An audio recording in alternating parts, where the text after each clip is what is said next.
네, 하나님께서 주신 말씀은 요한복음 3장 14절에서 18절까지 말씀입니다. 요한복음 3장 14절에서 18절까지 말씀을 제가 봉독해 올리겠습니다. 모세가 광야에서 뱀을 든 것 같이 인자도 들려야 하리니 이는 그를 믿는 자마다 영생을 얻게 하려 하심이라. 하나님이 세상을 이처럼 사랑하사 독생자를 주셨으니 이는 그를 믿는 자마다 멸망하지 않고 영생을 얻게 하려 하심이라. 하나님이 그 아들을 세상에 보내신 것은 세상을 심판하려 하심이 아니요 그로 말미암아 세상이 구원을 받게 하려 하심이라. 그를 믿는 자는 심판을 받지 아니하는 것이요 믿지 아니하는 자는 하나님의 독생자의 이름을 믿지 아니하므로 벌써 심판을 받은 것이니라. 아멘. 부활절입니다. 네. 부활절 하면 뭐가 떠오르시나요? 달걀. 네. 저도 딱 하나가 떠오르는데요. 바로 달걀입니다. 부활절 전날 이제 토요일 날 이제 교회에 오면 예전에 큰 솥에다가 달걀을 잔뜩 넣고 팔팔 끓이지 않습니까? 그리고 나서 이제 건져 놓으면 옛날에는 그 포장지가 없어가지고 그 매직으로다가 유성 매직으로다가 이렇게 십자가도 그리고 축 부활 이렇게 탁 쓰지 않습니까? 오늘 아침에 계란을 보니까요 매직으로 예쁘게 쓰셨더라고요. 그래서 옛날 생각이 났습니다. 셀로판지도 이렇게 붙이기도 하고요. 예쁘게 꾸미고 포장했던 그런 기억이 납니다. 근데 어느 때부터인가요? 이제 포장 기술이 발달하지 않았습니까? 그래서 이렇게 인쇄가 되어 있는 띠 포장지가 이렇게 나왔는데요.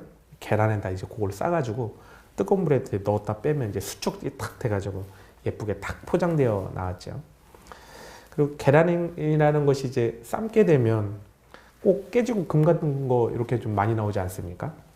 그 토요일 날 삶을 때 깨진 거 이렇게 계속 서 있으면 이제 주세요. 그럼 이제 막 주워 먹고 주일에도 이제 남은 계란 가져와서 한 주 내내 이제 계란 먹는 주간이 이제 부활주일이죠. 삶은 계란이 근데 좀 한두 개는 좀 맛있지 않습니까? 근데 많이 먹다 보면 이게 질립니다. 그래서 저는 이제 지금은 안 그렇지만 옛날에 이제 노른자를 좋아했는데요. 노른자만 먹고 흰자는 이제 꺼서 옆에다가 놓는 겁니다. 노른자만 먹고 흰자 남겨놓으면 좀 혼나지 않습니까? 그래서 부활주일에는 꼭 흰자 좋아하는 사람을 찾습니다. 그래서 내가 노른자 먹을 테니까 너는 흰자 먹어. 그래가지고 나눠 먹었죠. 엄마 뱃속에서부터 이제 부활절을 지내다 보니까요. 매 봄이면 이제 계란 먹는구나. 이제 부활절 왔구나 했습니다. 근데 이제 청년이 돼서도 이제 똑같았어요. 이제 쭉 그냥 자라다 보니까 올해는 계란을 몇 개 먹어야 되나 이제 이 생각하고요. 이제 30대가 돼서도 말씀을 나눌 때도 이제 부활했습니다. 예수님 부활하셨습니다. 네, 요 정도 나눴던 것 같습니다. 그런데 어느 날요, 저의 머릿속에 문득 퀘스천 마크가 탁 하고 뜨는 겁니다. 아니, 부활절은 도대체 왜 지내지? 왜 이렇게 계란을 열심히 삶아서 먹지? 그렇게 더 생각을 하다 보니까요. 예수님의 부활이 뭐라고 왜 매 기념일까지 만들어서 이렇게 꼭 지켜야 되는 걸까? 라는 생각이 드는 겁니다. 그리고 더 생각을 해보니까요. 예수님의 부활이 나에게 어떤 의미가 있지? 라는 매우 근본적인 이런 의문이 들게 됐습니다. 예수님의 부활이 어떠한 의미가 있기에 우리는 왜 이렇게 예수님의 부활을 계속 기념하고 있을까요? 예수님의 부활은 기독교 신앙의 토대이자 근간이 되는 것입니다. 왜냐하면 예수님의 부활로 인해서 예수님의 모든 말씀이 진실이다라는 것이 입증되었기 때문에 그렇습니다. 예수님께서 삼위일체 하나님이시고요. 예수님께서 우리의 죄를 대속해 죽으심으로 하나님과의 관계가 회복되었고요. 또 예수님께서 하나님 앞에서 우리의 중보자가 되시고요. 예수님께서 성령을 보내주시겠다고 하셨고요. 또 우리가 부활해서 천국을 유업으로 얻겠다라고 하신 그 모든 예수님의 언약, 또 예수님의 그 말씀이 예수님께서 만약에 부활하지 않으셨다면 몽땅 거짓말이 되는 겁니다. 몽땅 다 거짓말이 됩니다. 이미 죽어 없어진 예수님을 믿는 기독교란 종교도 존재하지도 않고요. 이미 돌아가신 예수님을 믿는 기독교는 존재해서도 안 되는 거지요. 예수님의 전지전능함이 죽음으로 깨어져 버리면 삼위일체 하나님도 없게 되는 거고요. 설령 십자가에서 죗값을 치러 대신 죽으셨다 치더라도 죽으셨으면 계속해서 보증이라는 게 안 되지 않습니까? 그러니까 부활하지 못하시면 대속은 무효가 되는 겁니다. 그리고 죽으셨으니 중보자가 되어주시겠다고 한 것도 이제 거짓말이 되는 거죠. 성령님을 보내주신다는 것도 이미 돌아가신 분이 하신 약속이니 믿을 수 없는 거짓이 되는 거고요. 우리가 천국을 유업으로 얻는다는 것도 절대로 확증될 수 없는 거짓이 되어버리고 마는 것이죠. 예수님께서 부활하셨기 때문에 기독교가 있는 겁니다. 이방인 중에 이방인인 우리에게도 구원이 주어진 건 예수님이 부활하셨기 때문에 그렇게 된 거죠. 그래서 기독교에서 가장 중요한 기념일은 바로 이 기독교의 근간이 되는 예수님의 부활을 기념하는 부활절. 이게 기독교에서 가장 중요한 날입니다. 예수님께서 대속하신 그 모습 그대로 부활하셔서 삼위일체 하나님이 되셨기 때문에 예수님의 대속과 그 효력은 모두가 아주 확실한 보장이 되고 있고요. 예수님께서 말씀하신 믿는 자의 부활, 또 구원, 이거는 진짜 중에 진짜, 참말이 되는 것이죠. 따라서 예수님께서 말씀하시고 약속하신 이 기독교인의 부활은 반드시 일어날 진실이고, 또 지금 이 자리에 앉아있는 우리도 최후의 심판날에는 예수님께서 먼저 보여주신 이 영생체를 입고 부활해서 심판받지 않고 이제 천국에 가게 되는 것입니다. 예수님께서 주신 구원의 언약이 확실하게 무엇이냐? 그것이 바로 요한복음 3장 16절에 아주 너무 명확하게 그리고 아주 확실하게 기록이 되어 있습니다.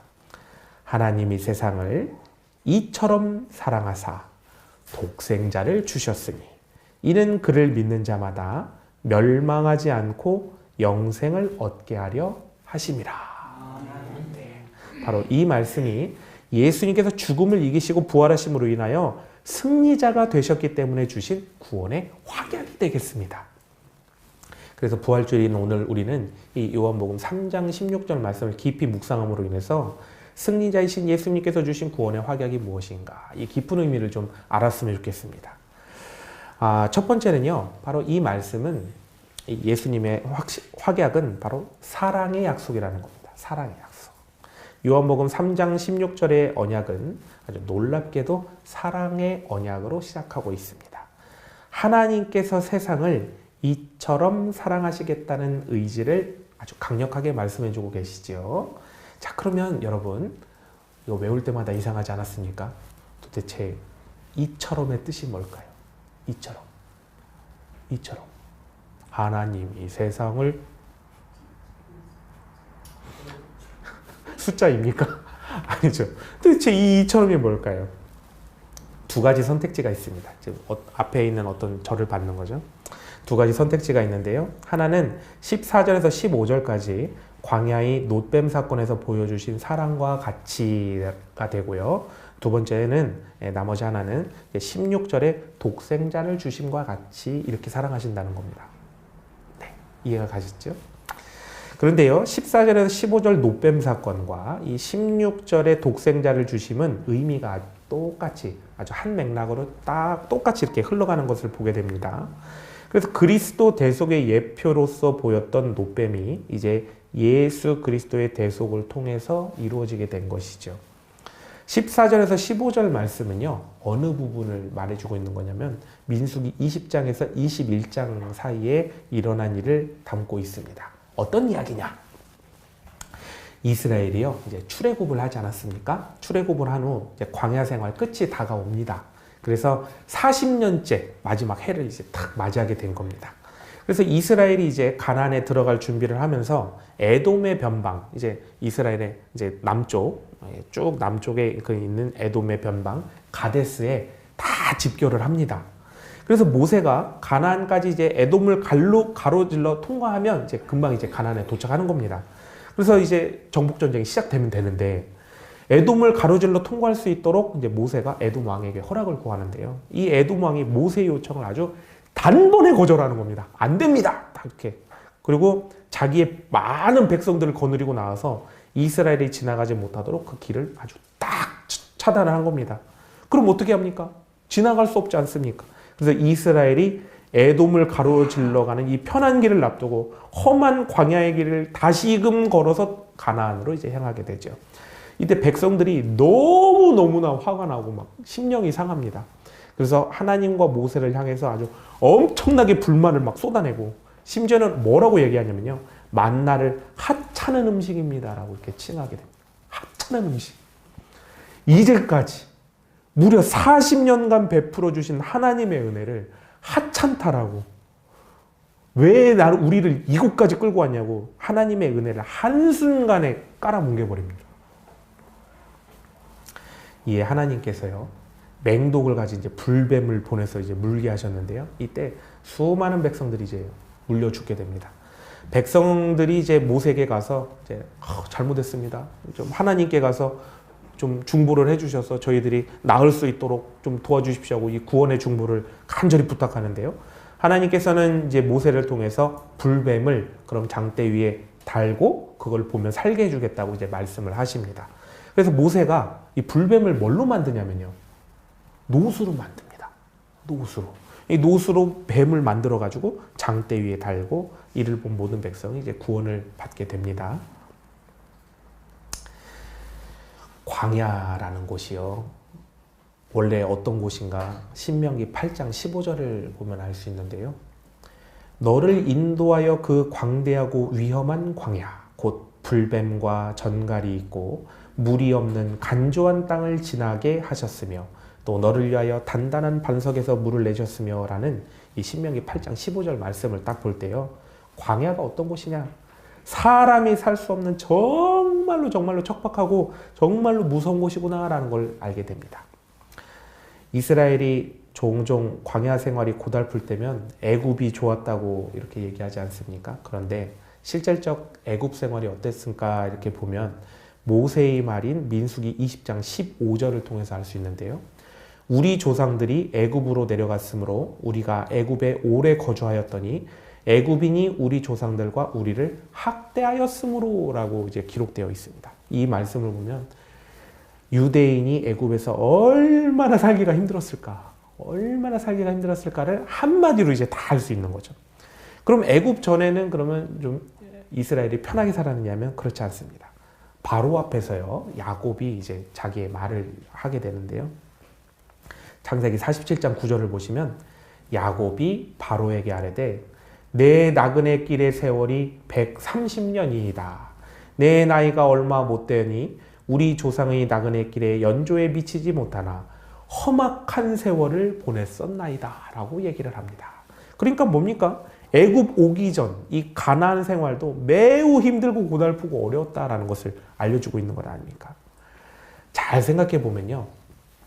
애굽에 들어가기 전의 상황도 애굽에서의 상황도 광야에서의 상황도 본토 친척 아버지 집을 떠나 이 집도 절도 없고 연줄도 백도 없는 이 아브라함의 가족이 살아남은 것 자체가 정말로 불가능할 정도의 악조건 중에 악조건이었다는 거죠.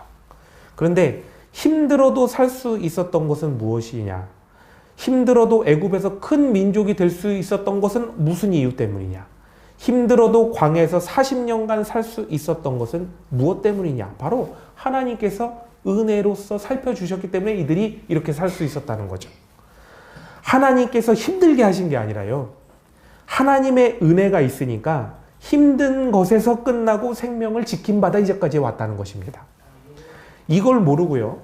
가나안 입성을 앞둔 출애굽 2세대들이 지난 400년 애굽 생활과 40년 광야 생활에서 베풀어 주신 이 하나님의 은혜를 다 부정해버리고 한순간에 다 부정해버리고 하나님의 은혜를 저주와 같습니다. 이렇게 말하자 하나님께서 이제까지 보호하시던 그 모든 은혜를 다 걷어가 버리십니다.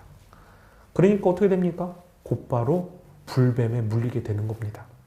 원래는요, 진작 물렸어야 되는 거예요. 진작. 원래는 불뱀에 물리고 죽는 게 당연한 건데 지난 40년간이나 보호받다 이제야 물리게 된 겁니다. 이제야. 신앙인들의 지금의 삶이 힘들고 괴롭고 아프고 어렵기 때문에 잊어버리는 게 있는데요. 그게 뭐냐면 바로 하나님의 은혜입니다. 지금의 힘들고 고통스러운 일 때문에 괴롭다고 생각하지만 사실은 하나님께서 은혜를 거두어가지 않으시고 계속적으로 우리를 보호해 주시고 돌보아 주시기 때문에 지금 여기서 우리가 숨쉬고 이렇게 살아있는 겁니다. 이 힘들고 거친 세상에서 내가 이렇게 살아있는 게 정말 기적입니다. 한국의 자동차 등록대 수가 몇 대인 줄 아십니까? 2,590만 대입니다.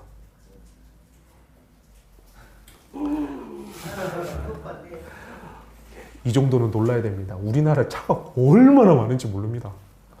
오토바이까지 포함하면 몇 대인 줄 아십니까? 2,810만 대입니다. 자동차, 오토바이 다 포함하고.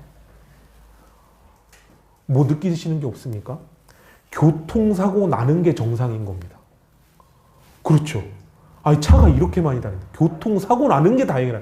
교통사고 나서 죽고 다치는 게 정상이라니까요. 그런데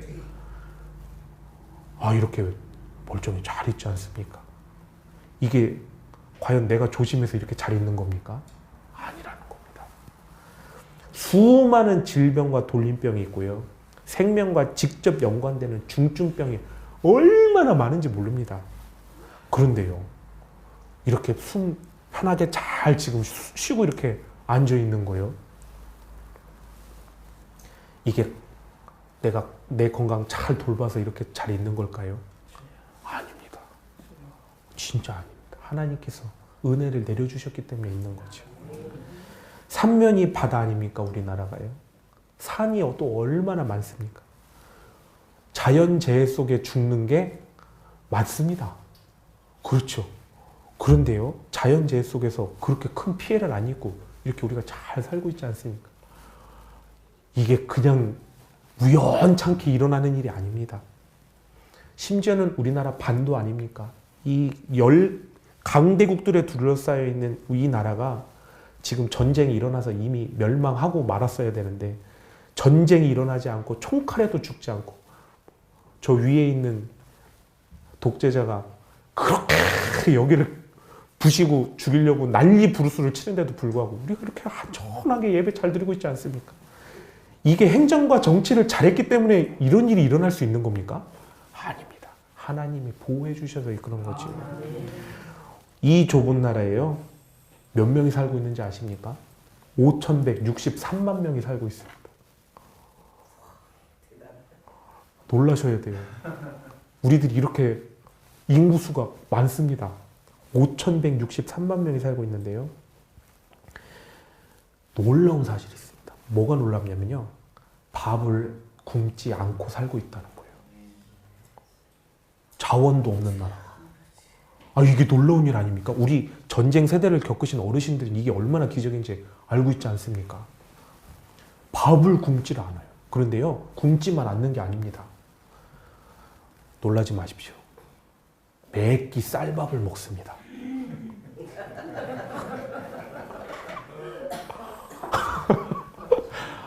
이게 얼마나 기적인지를 우리가 잊고 산다니까요? 쌀밥을 먹다니요. 저 위에 독재자가 사는 그 나라에 가보십시오. 1년에 한 번 쌀밥이라는 걸 못 먹습니다. 강냉이만 먹지.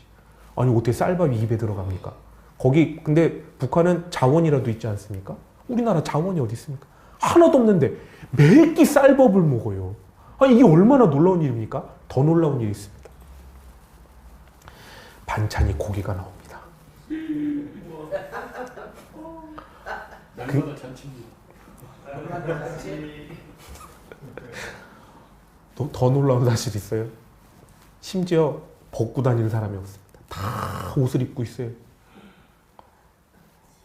이게 기적적이지 않습니까? 옷이요, 심지어는 철철 입을 옷이 사계절이지 않습니까? 사계절 입을 옷이 옷장에 다 들어있어요.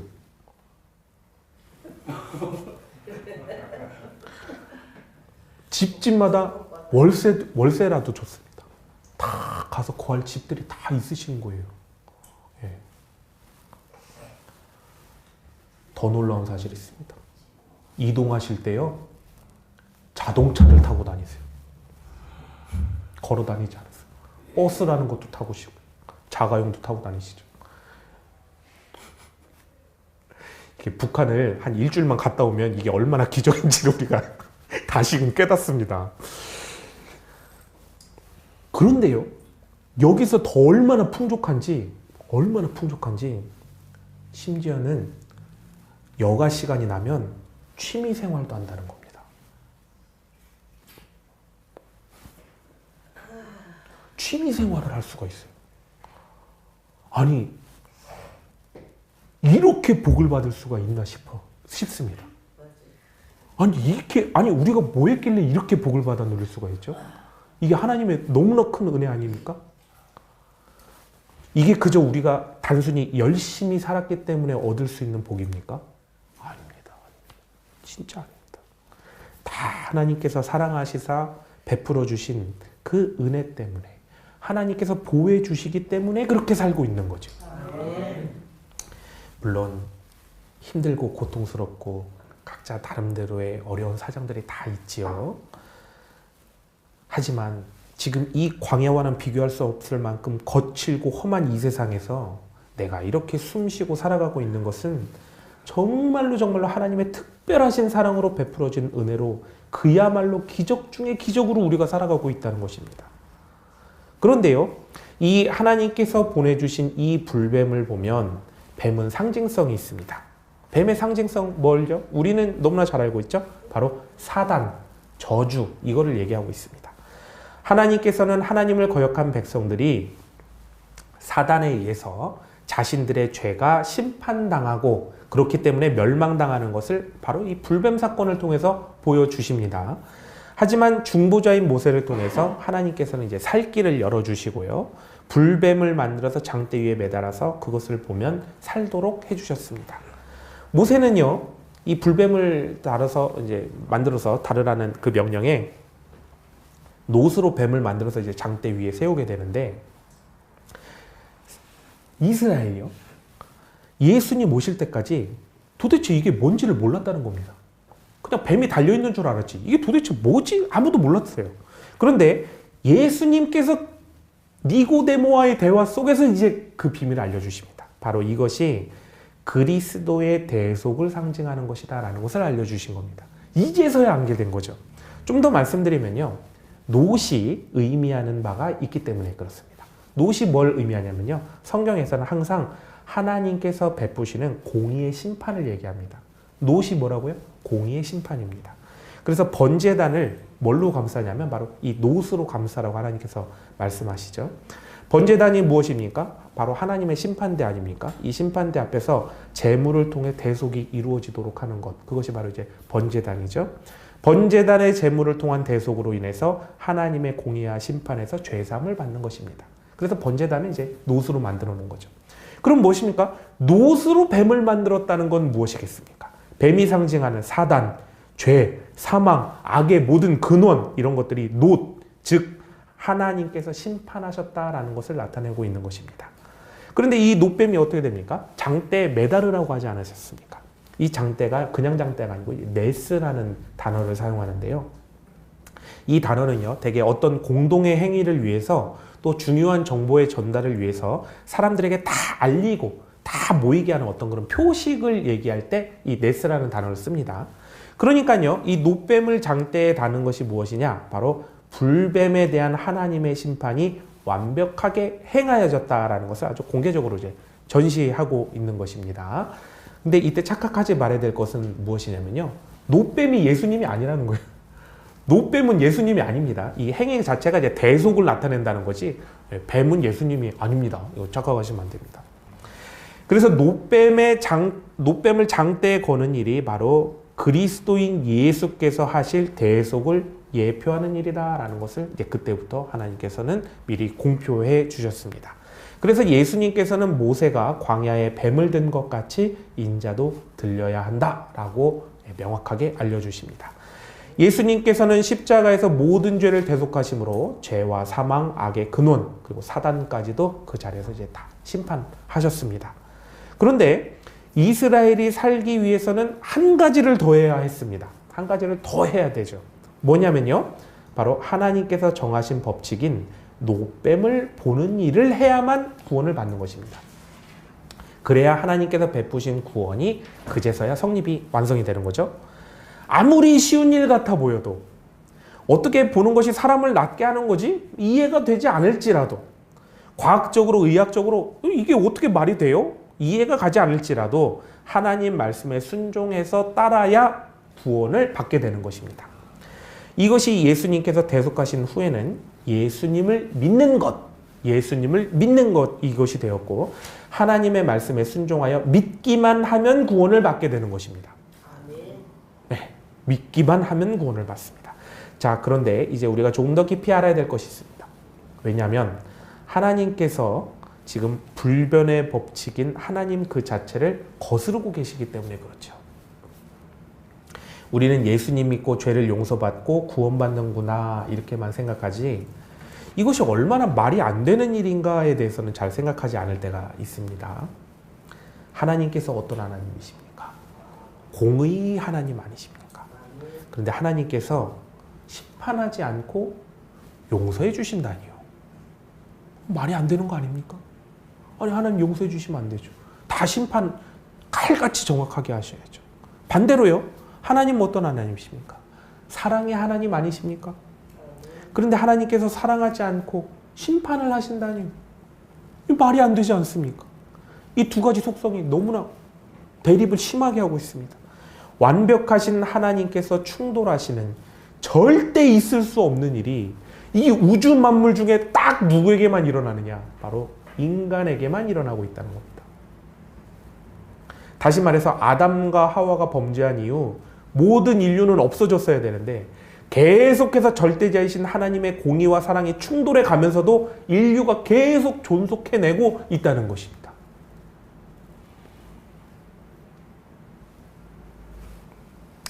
하나님께서는 하나님의 본인의 법을 위배할 만큼 우리를 그렇게 사랑하신다는 겁니다. 그래서 하나님께서는 본인의 법을 만족시킬 유일한 해결책을 딱 주시는데요. 그것이 무엇이냐? 바로 인간을 대신해서 아들의 생명을 내어주시는 겁니다. 하나님의 법을 지키기 위해서 그 대가를 하나님께서 치르실 수밖에 없으니까 하나님께서 그 대가를 치러주신다는 겁니다. 하나님의 법인 생명과 사망의 법, 생명과 사망의 법, 즉 이 하나님의 공의는 하나님께서 예수의 생명을 내어놓으시는 것 외에는 다른 길이 없는 완전 불변의 법칙이라는 것입니다. 이와 같이 예수님의 대속으로 공의와 사랑이 모두 충족되도록 하나님께서는 우리를 그렇게 사랑하십니다. 따라서 하나님의 사랑의 크기는 얼마큼 클까요? 라고 할 때 바로 삼위일체 하나님만큼 크십니다 라고 얘기할 수 있고, 하나님의 사랑의 가치는 얼마입니까? 라고 했을 때 바로 삼위일체 하나님만큼의 가치가 되는 겁니다 라고 얘기할 수 있는 것입니다. 하나님의 이 사랑이 바로 세상, 즉 인류를 향하고 있고 바로 인류인 나를 향하고 있다는 것입니다. 그렇다면 하나님께서 매긴 나의 가치는 얼만큼이겠습니까? 예수님의 생명의 가치. 나는 얼마짜리? 예수님짜리입니다. 예수님짜리. 네. 세상에 그 어떤 것이 하나님 앞에서 나보다 더 귀할 수 있을까요? 아무것도 없다는 것입니다. 하나님께서 나를 보실 때 정말 한없고 완벽한 사랑의 마음과 눈길로 보고 계시다는 거죠. 이 어렵고 복잡하고 우주적인 하나님께서 나를 향한, 그리고 당신을 향한 그 사랑의 고백, 그리고 이 우주에서 매겨진 나, 그리고 너희 가치가 매겨진 말씀이 바로 하나님이 세상을 이처럼 사랑하신다는 말씀입니다.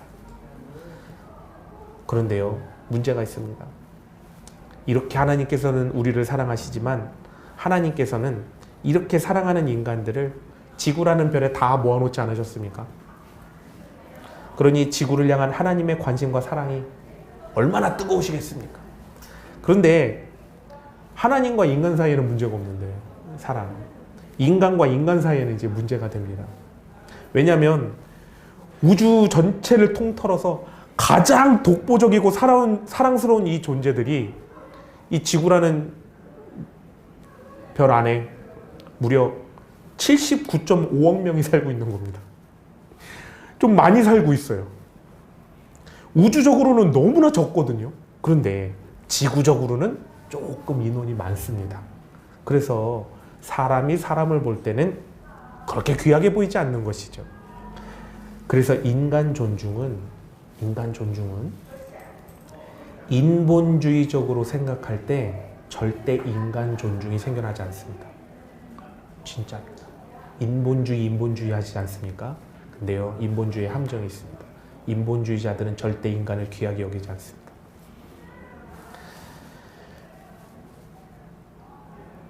왜냐하면 인간에게 있어서 다른 인간은 관계적인 이웃에 지나지 않기 때문에 그렇습니다.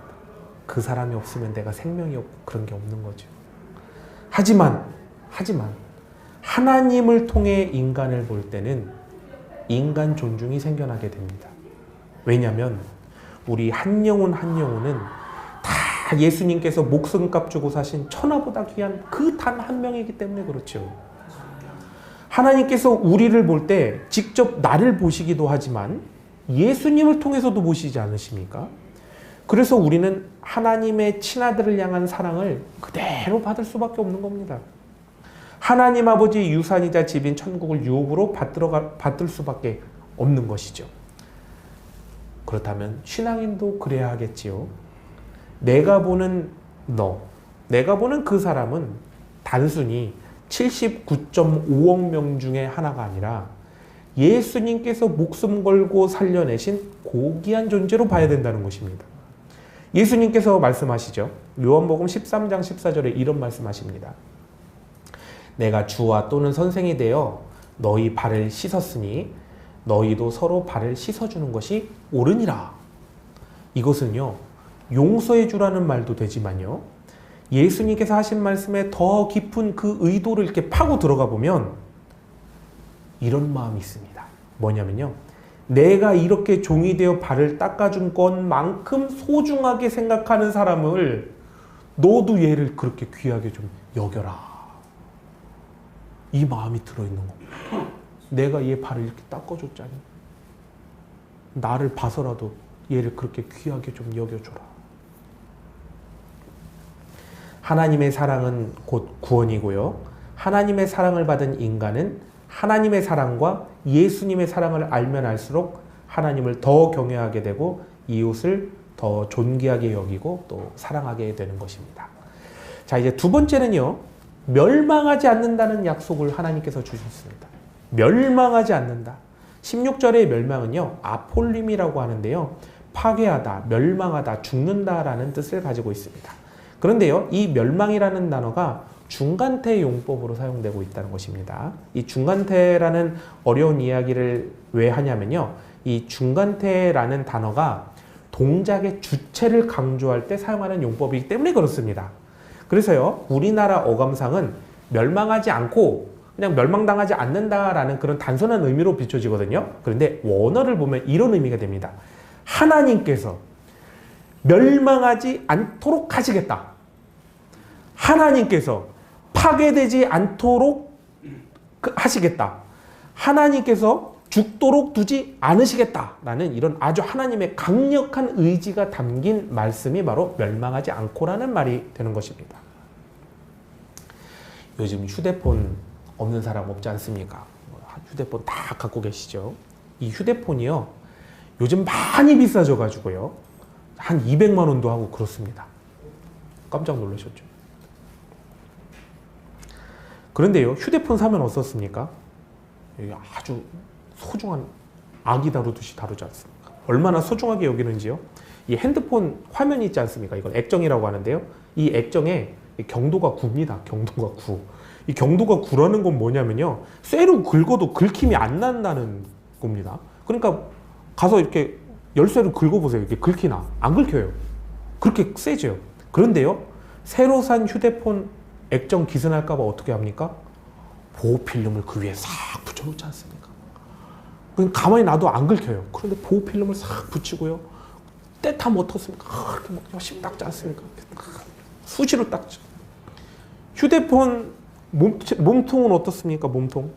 기스나지 말라고요. 요새는 유리로 만들기도 하고요. 알루미늄 만들고요. 심지어는 절대로 안 긁히는 어떤 티타늄이라는 소재로 쓴다고 합니다. 그런데요. 그렇게 견고한 새로운 휴대폰 몸통이 기스날까봐 비싼 케이스를 넣어가지고 케이스까지 넣어가지고 신주 딴지 모시듯이 이렇게 들고 다니지 않습니까? 200만 원짜리 휴대폰도 그렇게 귀하게 여기는 것이 사람의 마음 아니겠습니까? 그렇다면 하나님께서 예수님 목숨 주고 산 우리를 어떻게 하시겠습니까? 이것만 보면 우리가 하나님께서 나를 어떻게 대하실까? 우리를 어떻게 다루시고 우리를 어떻게 생각하실까? 너무나 확실하게 마음에 와닿는 거죠. 하나님께서는요, 우리가 멸망당할까 봐 예수님 목숨을 주고 사셨습니다. 그런데 또다시 멸망당하도록 우리를 가만히 내버려 두시겠습니까? 그렇게 튼튼한 휴대폰도 보호필름과 보호 케이스를 끼워서 사용하는 것이 인간의 마음인데 멸망당할까 봐 예수님 생명값 주고 사온 우리를 멸망당하게 결코 그대로 두지 않으신다는 겁니다. 하나님께서 절대로 우리를 멸망당하지 않도록 하십니다. 예, 하나님께서 우주의 정말 총 방법을 다 동원해서 절대로 멸망당하지 않도록 가만히 두지를 않으십니다. 그렇다면 우리도 해야 될 일이 있겠죠. 네. 이렇게 열심히 하나님께서 멸망당하지 않도록 우리를 하신다면 우리도 멸망당할 짓을 하면 안 됩니다. 예수님 생명값으로 멸망해서 구원받은 자임을 우리가 잘 알고 있다면 내가 얼마나 소중하고 귀한 자인지를 깨닫고 멸망당할 짓을 하면 안 됩니다. 귀하고 값지게 하나님의 말씀을 따라서 하나님의 뜻을 따라서 복의 길을 굳건히 걸어가야겠지요.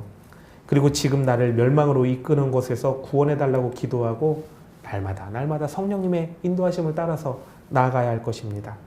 이제 마지막 세 번째 약속은 뭐냐면요. 영생을 주시겠다는 약속입니다. 구원은요.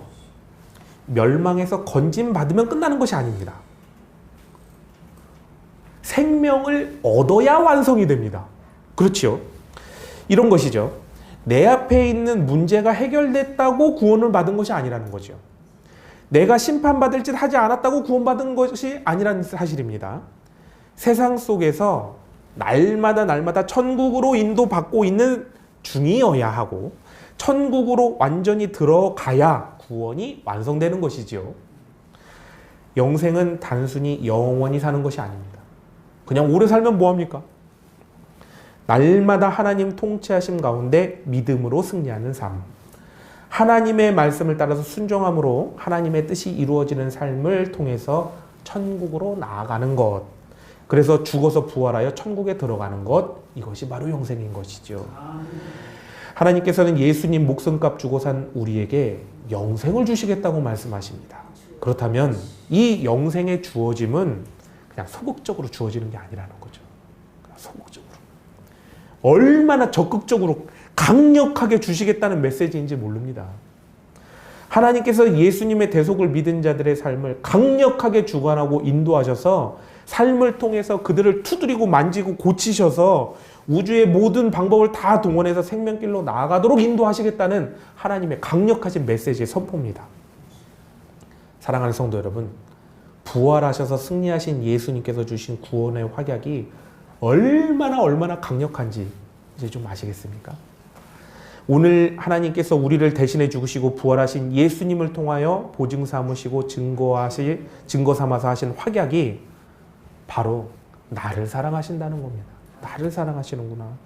내가 그렇게 소중하고 귀한 존재이고 우주의 그 어느 곳에서 어느 곳으로도 하나님의 사랑으로부터 숨을 곳이 없다는 겁니다. 우주의 그 무엇도 하나님의 사랑으로부터 나를 끊어낼 수가 없는 것입니다. 우리는요, 종종 그거 생각합니다. 하나님 앞에 죄 짓고 숨을 데 없다고 그렇게 막 하지 않습니까? 우주에 어디 숨을 데가 없다고. 근데요, 그 반대예요. 반대라고요. 하나님의 사랑으로부터 숨을 데가 없는 겁니다. 하나님의 사랑으로부터 끊어지고 싶어서 숨더라도 하나님께서 그걸 가만히 두지 않으신다니까요. 그게 복음입니다. 이 사랑의 고백이 지금 우리를 향해서, 나를 향해서 주어진 것입니다. 사단 마귀가요, 아무리 하나님 앞에 가서 나 죄 지었다고, 부족하다고, 나는 정말 구원받을 자격 없다고 그렇게 이간질해도 나를 사랑하는 하나님의 마음을 요만큼도 변하게 할 수 없다는 겁니다. 하나님께서 이렇게 사랑하는 자에게 천하 만물보다 귀한 자녀야, 내가 너를 결단코 멸망하지 않도록 하겠다라고 말씀하시는 겁니다. 하나님께서 사랑하는 나는 결코 멸망당하지 않습니다. 왜냐하면 하나님께서 결코 그렇게 가만히 내버려 두지 않으실 거기 때문에 그렇습니다. 그리고 하나님께서 사랑하는 자녀야, 내가 너를 반드시 구원해서 천국 백성이 되게 하겠다, 이렇게 약속하셨습니다. 하나님의 사랑받은 나는 반드시 영생을 얻어 천국 백성이 되고요, 하나님께 기도하고 성령님의 인도하심을 받아서 나아갈 때 하나님을 믿고 신뢰하는 자녀인 나는 반드시 하나님 뜻 안에서 승리하고 하나님의 뜻을 이루게 되는 것입니다. 이 구원의 확약이 바로 예수 그리스도의 피값으로 주어졌고, 예수 그리스도의 피로써 확증이 되었고, 예수 그리스도의 부활로 인해서 진실이 되었습니다. 예수님께서 보증하셨기 때문에 천하 만물이 없어져도 반드시 이루어진다는 것입니다. 사랑하는 성도 여러분, 이 부활의 능력, 구원의 역사가 바로 여러분의 것입니다. 멸망당하지 않고 예수님과 같이 승리하여 영생을 얻게 됩니다. 이제 이 놀라운 복음의 소식을 전하시며 증거하시며 생명구원의 역사에 쓰임받고 참여하시는 영광된 삶을 한번 누려보십시오. 부활의 능력을 가지고 세상을 이기시고 하나님의 뜻을 이루어드리는 놀랍고 영광스러운 삶을 사시길 예수님의 이름으로 축원합니다. 다 같이 찬송가 405장 주의 친절한 팔에 안기되 찬양하시면서 다 같이 기도의 자리로 나가겠습니다.